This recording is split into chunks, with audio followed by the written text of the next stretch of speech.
Halo teman-teman, hindarilah judi dan semua bentuk judi termasuk judi online, sebab judi hanya akan membawa sengsara dan derita. Jika kalian melihat komentar spam bot seperti ini, mohon bantuannya untuk melaporkan komentar ini dengan cara seperti ini.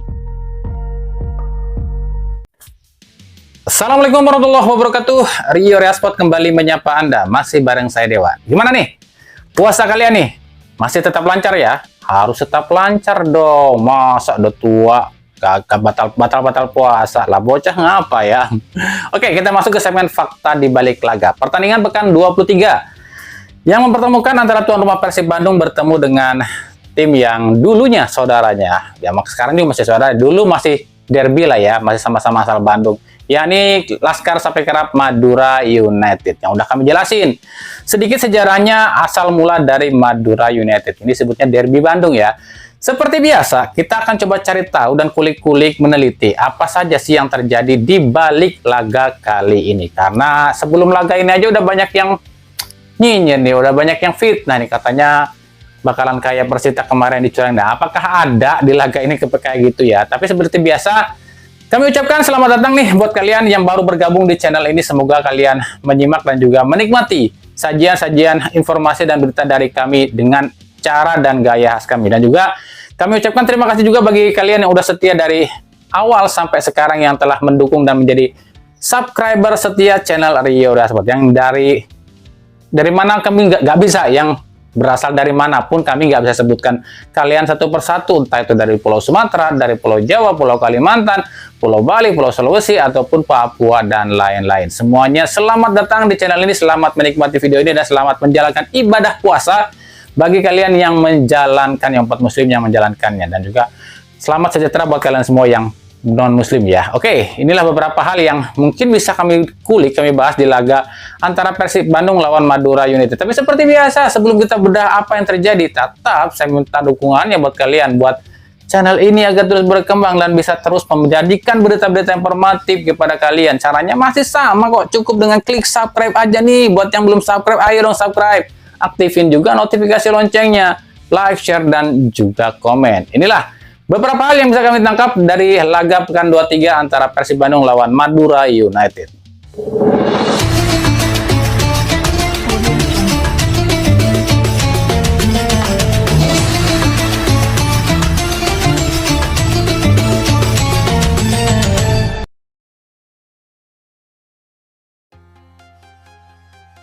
Inilah beberapa hal yang bisa kami amati di laga antara Persib Bandung lawan Madura United di pekan ke-23. Pertemuan ke-20, ya ini adalah pertemuan ke-20 dua tim ini sejak era Liga Indonesia. Dengan catatan dari 19 kali pertemuan sebelumnya, Persib itu menang 7 kali atas Madura. Sementara Madura 6 kali menang atas Persib dan 6 laga sisanya berakhir imbang. Wasit Yoko Supriyanto, ini penampilan keempat kalinya ya wasit asal Sumatera Barat ini di Super League, sebab wasit ini baru promosi dari Liga 2 ya, dan di 3 laga sebelumnya wasit ini sudah mengeluarkan 16 kartu kuning dan 1 kartu merah. Persib maupun Madura ini baru pertama kali loh ya dipimpin oleh wasit yang satu ini. Gol Ramon Tanke di menit ke-12 adalah gol keempat Ramon di musim ini di Liga. Dan Ramon akhirnya buka puasa ya di laga ini. Setelah 7 pekan Ramon ini puasa cetak gol. Dan ini menjadi asis perdana Kakang sih di musim ini. Pelanggaran Riquelme terhadap Matricardi di menit ke-21 ini menyita perhatian kami. Sebab di pelanggaran ini ada 2 kesalahan wasit Yoko. Yang pertama, ini kan posisinya si Matricardi lagi serangan balik alias counter attack. Nah, dalam law of the game FIFA, pelanggaran saat counter attack itu nggak ada ampun, wajib kartu kuning. Tapi di sini wasit nggak ngasih kartu. Yang kedua, ketika pelanggaran terjadi, bola sedang advantage karena bola lepas dikuasai oleh Berguino. Harusnya wasit biarkan dulu tuh bola bergulir. Nanti kalau bolanya udah kerebut sama lawan, baru tiup peluit. Tapi ya apa mau dikata, ini wasit dari Liga 2. Wong jangankan Liga 2, Liga 1 aja wasitnya pada bobrok, apalagi wasit Liga 2. Kemudian di menit ke-28 ada insiden handsball Pedro Montero. Silahkan nilai sendiri dan komentar kalian. Apakah ini layak pelanggaran atau tidak? Apakah tangan si Pedro Montero ini melebar atau tidak ya? Sebab kalau tangan Pedro ini nggak melebar atau menempel pada tubuh itu nggak handsball. Tapi kalau nggak menempel sama tubuh itu artinya tangannya melebar.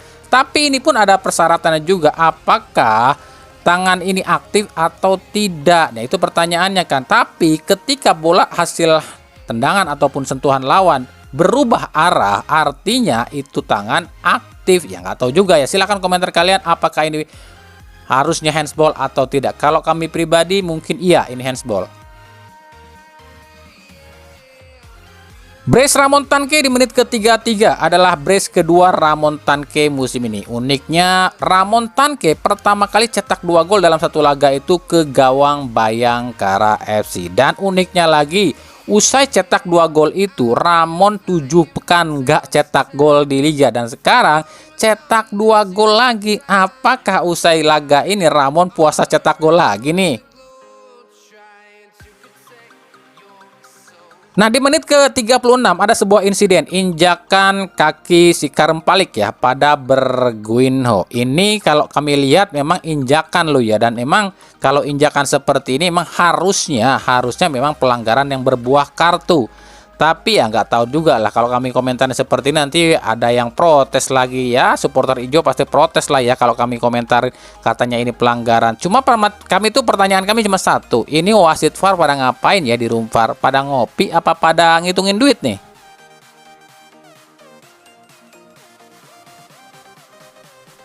Gol William Barros di menit injury time babak pertama akhirnya memutuskan puasa cetak gol William Barros setelah 10 pekan nggak cetak gol. Terakhir kali justru unik banget nih. William Barros itu terakhir kali cetak gol di pekan 14 lawannya Madura United. Dan sekarang pecah telur alias cetak gol lagi ke gawang Madura juga. Gimana tuh ya? Kok bisa kebetulan ya? Dan ini gol ke-8 William Barros di Liga musim ini. Ya cuma itu yang bisa kami amati di babak pertama. Intinya Persib di laga ini super ngotot. Kayaknya Hodak ini tuh emosi dan kesinggung nih dengan banyaknya komentar boboto ya soal katanya Persib ini seret cetak gol. Bahkan kemarin ada yang bilang Hodak disuruh out aja tuh. Tapi di sini membuktikan Hodak nih anak asuhnya mainnya super full ngotot ya.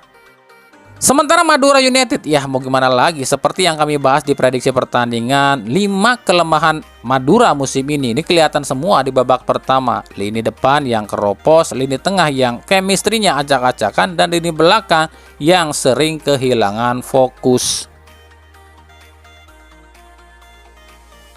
Kita masuk ke babak kedua. Sebenarnya sih nggak terlalu banyak yang harus kami komentarin di babak kedua, hingga akhirnya di menit 78 nih Andrew Jung mencetak gol ke-7-nya musim ini. Selama sebelum ya berapa puluh menit itu kan kami nggak bisa apa-apain karena permainannya seperti itu. Dan ini menjadi assist kedua Eliano Renders musim ini. Nah barulah di menit 83 ada satu hal momen yang menarik perhatian kami ya. Ini pelanggaran Mendonca sama Beckham Putra di kotak penalti. Ini buat kami jelas pelanggaran loh ya, karena kaki Mendonca itu tinggi. Yang kami pertanyakan bukan masalah Mendoncanya. Ini wasit VAR di ruangan VAR ngapain kok nggak nge-review?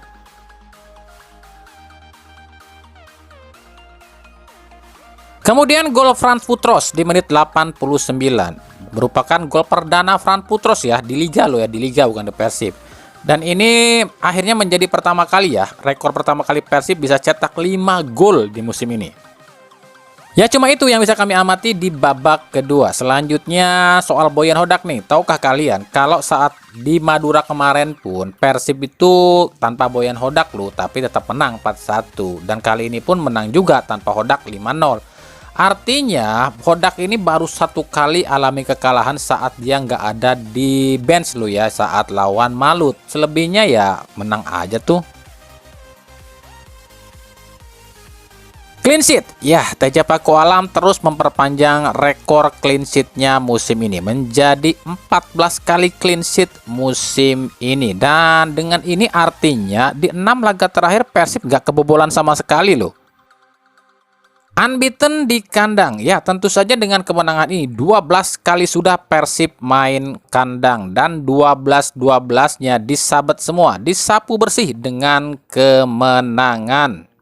Dan ternyata dari 12 kali Persib main kandang musim ini, baru satu pemain yang bisa mencetak gol ke gawang Persib di GBLA, yakni Joel Vinicius di Borneo FC.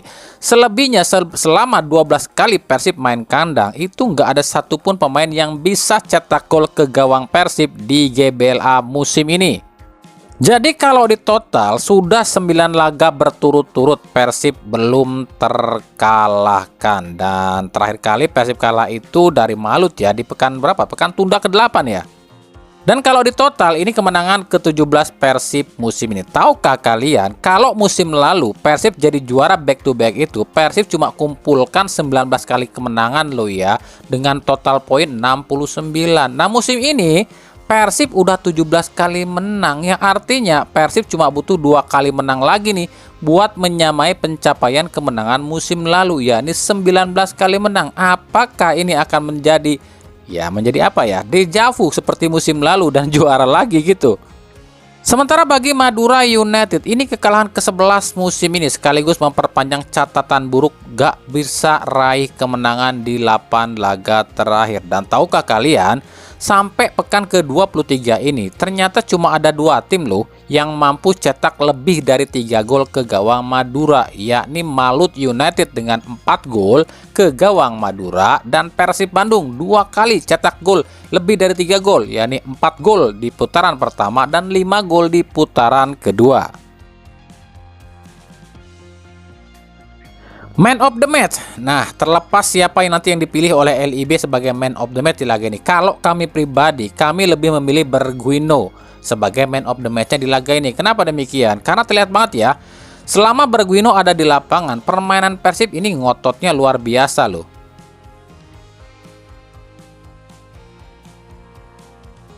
Oke, kita bahas. Yang pertama, mana tuh orang-orang ataupun akun-akun ataupun pembuat berita yang suka banget nih usil dan sok ikut campur bikin postingan soal Persib, padahal mereka nggak ada sangkut pautnya dengan Persib. Mana tuh akun yang nulis kata-kata ketika lawan Persita agak janggal. Kenapa sekarang nggak nulis kayak gitu juga di laga ini? Padahal di laga ini ada hal yang janggal juga. Tuh soal handsball pemain Madura di kotak penalti itu kan janggal, kenapa nggak ada review VAR?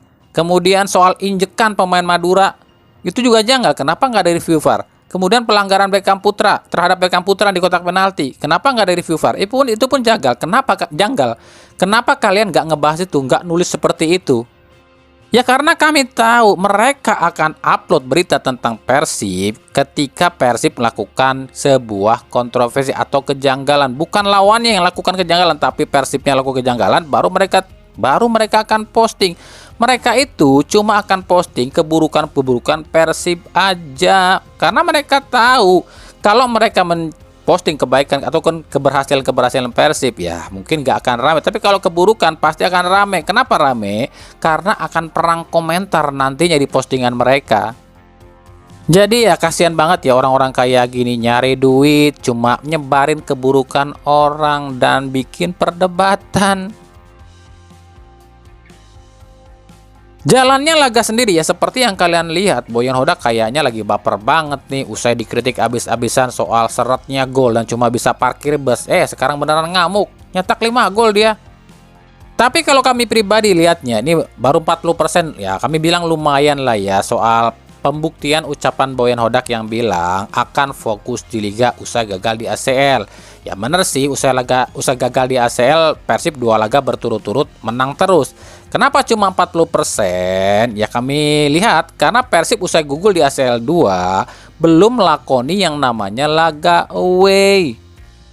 Pekan selanjutnya Persib akan away nih, lawannya berat banget Persebaya. Nah inilah ujian dan pembuktian ucapan Hodak sebenarnya nih. Apakah benar fokus di Liga atau cuma alasan?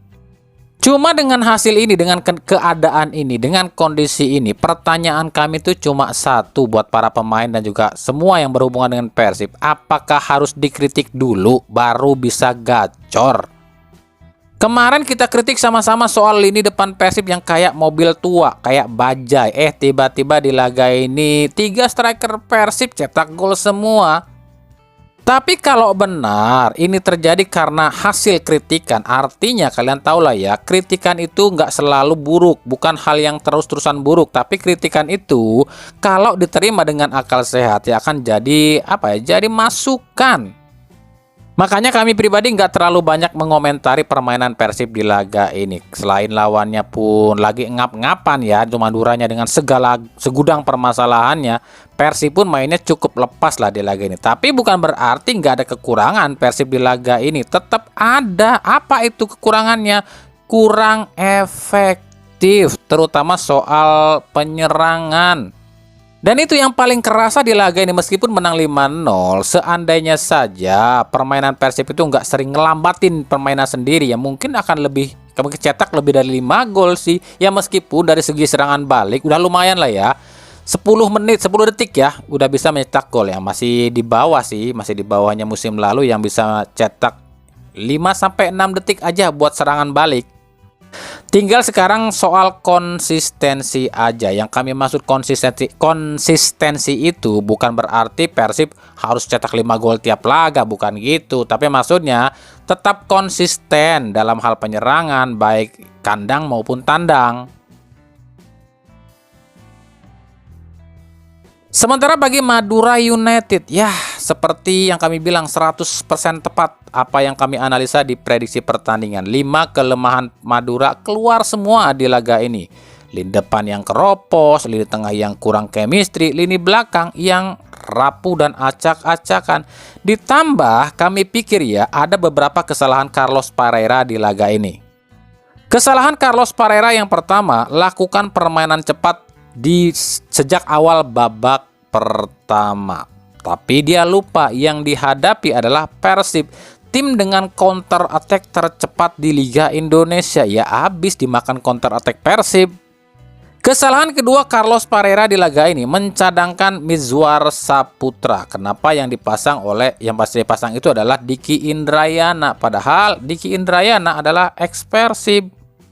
Kesalahan Carlos Parreira yang ketiga adalah mencadangkan Jordi Waherman, sehingga lini tengah Madura ini pincang dan acak-acakan. Dan kesalahan yang keempat adalah tak membawa Junior Brandao ke Bandung, sehingga Madura di laga ini tanpa striker murni.